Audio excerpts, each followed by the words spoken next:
Po ti nuk je në parlament sot? Jam duke ndjekur nga këtu, po pres të mbi radha.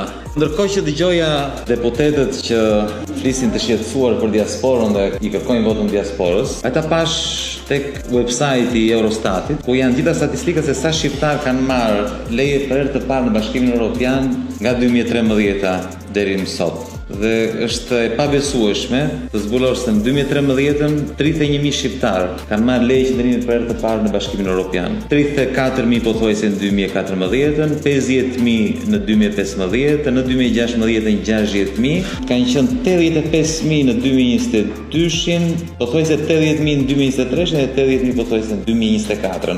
700.000 shqiptar, pothuajse 1/4 e popullsisë së atëhershme. Po çfarë do bësh ti për ta parandaluar largimin e shqiptarëve? Arsyeja pse secili prej këtyre 700.000 shqiptarë që janë larguar është thjesht sepse nuk shikonin në Shqipëri një